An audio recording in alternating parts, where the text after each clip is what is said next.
अस्सलाम वालेकुम dear aspirants. उम्मीद है आप सब खैरियत से होंगे। अल्हम्दुलिल्लाह मैं भी ठीक हूँ। Professor Mohammad Shibaz here and I am here to suggest you how you can apply for MPT CSS screening test 2023। ठीक है। सबसे पहले किसी भी काम स्टार्ट करने से पहले आप ये सोच लें कि वो करने के लिए आप डिटर्मेंट हो गए हैं। अगर आप खुद को डिटर्मिन कर लेते हैं, if you have made up your mind of doing something great to show yourself conspicuous आप prominent in the world I definitely you have done it more than 80%। Okay, तो जब आप इरादा कर लेते हैं, इंसान का जो मुसम्मम इरादा है उसमें एक जो कैंडिडेट है, जो एस्पिरेंट है, वो 80% कर जाता है। लेकिन इरादा जो है मुसम्मम होना चाहिए।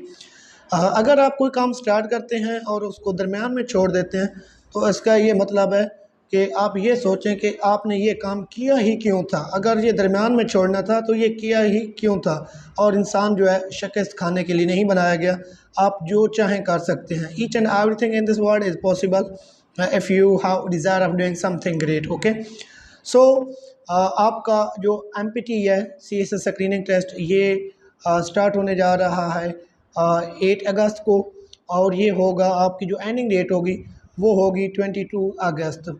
तो आपने ये वेट नहीं करना कि आप जो हैं 20 तारीख को, 20 अगस्त को, 21 को या 22 को लास्ट डे में एक दिन का काम है कर लेंगे। नहीं, आपने इसको जो है जो ही अप्लाई स्टार्ट होती है तो आपको टाइम मिलता है तो आप जो है 9 तारीख को कर दें, 10 को, 11 को, 12 को।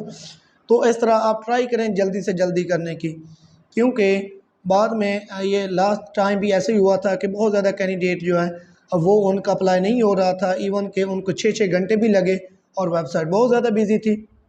तो इसलिए इन कामों से बचने के लिए आपको चाहिए कि आप जो हैं अप्लाई पहले ही कर लें। और उसके अलावा जब आपने अप्लाई कर लेना है तो आपने जब ऑनलाइन में अपना पेज सारा फिल कर लेना फॉर्म, उसको 2 नहीं 3 दफ़ा पढ़ना है।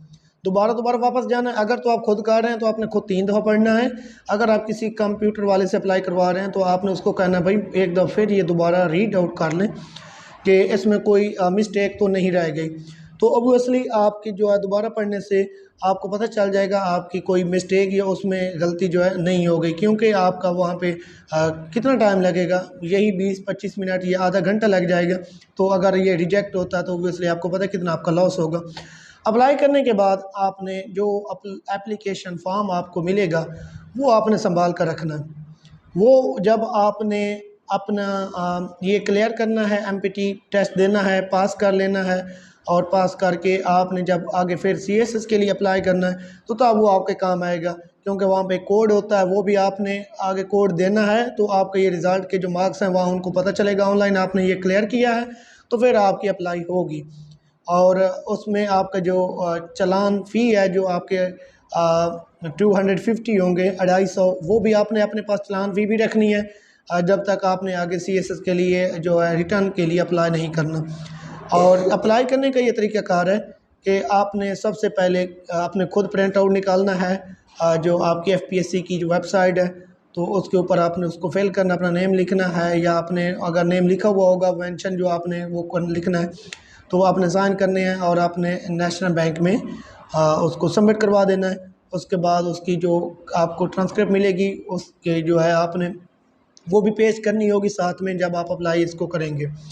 तो आप ये अप्लाई करके आप कभी भी जो है इस तरह ये नहीं कर सकते कि जो आपको वो एप्लीकेशन दे तो आपने फेंक देनी है या आपने कहीं भी, तो ये बहुत एहतियात करनी है इसके लिए। तो उसके अलावा मैं आपको ये बताता चलूँ कि अब आपका कंपटीशन सिर्फ आपके ज़िले में नहीं है, आपके रीजन में नहीं है, आपके एक प्रोविंस सूबे में नहीं है, अब आपका कंपटीशन पूरे पाकिस्तान में है। तो यहाँ पे आपने किसी को हराने की कोशिश नहीं करनी, यहाँ पे आपने ट्राई करना है कि आप जो हैं खुद कि आपने जीतना है। आपने जीतने की कोशिश करनी है तो आप जीत जाएंगे, किसी को हराने की कोशिश करेंगे तो आप खुद ही हार जाएंगे। तो यहाँ पे आपका जो आप पहले टेस्ट देते रहे हैं यूनिवर्सिटी में, या उसके अलावा जो है आपका जो आप अपने BS के लिए, MPhil के लिए, PhD के लिए, तो वहाँ पे आपने पास करना होता था। यहाँ पे अब आपने क्या करना है, मुकाबला करना है। यहाँ पे आपने अच्छा सा अच्छा स्कोर लेना है, अच्छा स्कोर करना है। तो आगे अब मैं आपको बताऊँगा किस तरह आपने तैयारी स्टार्ट करनी है, क्योंकि इंग्लिश जो है वो बेसिक से है, और जिसकी इंग्लिश जो है अच्छी हो जाएगी तो श्योरली वो जो है कामयाब होंगे इंशाल्लाह। इंग्लिश की मैं आपको टेक्निक्स बताऊंगा कि किस तरह आपने क्या क्या स्टार्ट करना है अभी से, और क्या क्या चीज़ पहले इंग्लिश की करनी है, और उसके अलावा आप किस तरह जो है एमपीटी में अपीयर होंगे। So wish you all the best dear student, and इंशाल्लाह आप सब जो हैं अभी मैंने ये वीडियोस बनाना स्टार्ट कर दी हैं अपने चैनल पे। सो आप सब ने जो है स्टूडेंट ने इसको आगे जो है इसका लिंक देना है, अपने फ्रेंड्स को कहना है। हम इंशाल्लाह अब आगे वीडियोस बनाएंगे जो आपकी इंग्लिश की तैयारी के लिए, कि जो एक शॉर्ट वीडियोस होंगी, 10-15 मिनट्स की एक वीडियो होगी, जो आपके फ्यूचर के लिए इंशाल्लाह आपकी इंग्लिश जो है बहुत अच्छी होगी। I will not only make you a powerful English speaker, but also I can prepare yourself for the most competitive exam like CSS and PMS. Inshallah, when you will watch more than 50 my videos, you also will be able to conversate in English language in front of anybody with your barrel chest, because it is not a difficult task. You also can do it. You also have the potential. You also have the ability that you can do it. All other CSS qualifiers are not superhuman beings. You also can do it, but you have just need a proper guidance. Obviously, believe me, I would like to tell you something very important, very invaluable, which will be very useful for your bright future as well. So thank you so much. Allah Hafiz.